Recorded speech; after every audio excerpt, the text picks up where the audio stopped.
Today we're going to play a game called Four Corners. Now there's two things that make this game different, is that if your corner is called, you're not out, instead you're going to do an exercise. And two, if you're the caller, you're going to see if you can be the best caller by getting the most points for the day. Now if you're the caller, you're going to stand next to the teacher, and the teacher's going to make sure that you're not peeking, that your eyes are closed, your back is turned, and that your hands are over your eyes. Alright? And so with that being said, everybody's going to be moving, they're going to go to a corner, and once the music is done, you're going to be at a corner just like everyone else is here. And then that person's going to call a color. So that person calls yellow, because the music's off, and everybody's ready, they're good to go. And everybody who's at yellow is not out of the game, and so they're going to do an exercise like push-ups, sit-ups, or in this case it's going to be 5 jumping jacks. So they're going to go ahead and do 5 jumping jacks, and then they're back into the game.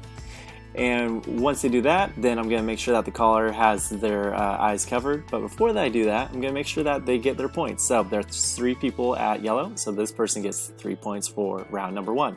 Now, typically we do 3 rounds for a caller, and we add up the points at the end, and that's how we decide who is the best caller at the end of the day.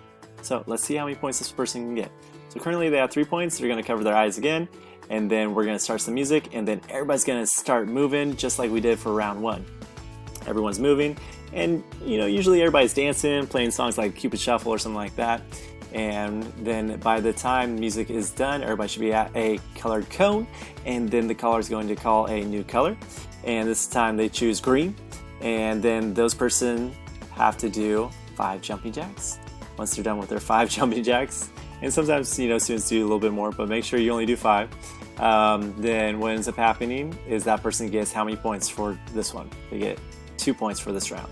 So round 1 they had 3 points, and round 2 they have 2 points, so 3 plus 2 is 5, so they have 5 points total.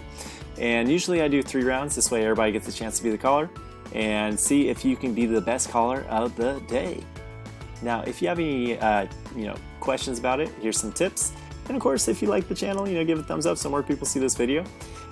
Here's some tips. Play music. Students want to dance. I play songs like the Cupid Shuffle, and it's really fun. Make sure students only pick, a corner 3 times, and then you switch. Everybody wants to be the caller, especially first graders. Some might cry, so just be aware of that. Have everyone take a knee at the end of the round. It makes it go so much faster because then the student can pick the people, and not everyone's coming up to them or coming up to you as a teacher.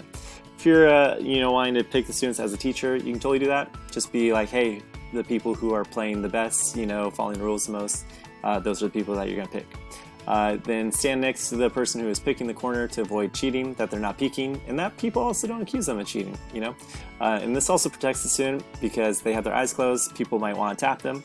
Lastly, you can play a different version of this called the opposite, and this is where if the person picks the corner, guess what? That corner does not have to do the exercise. Instead, everybody else has to do an exercise. So that's a fun twist on it. If you have any questions or comments, feel free to let me know.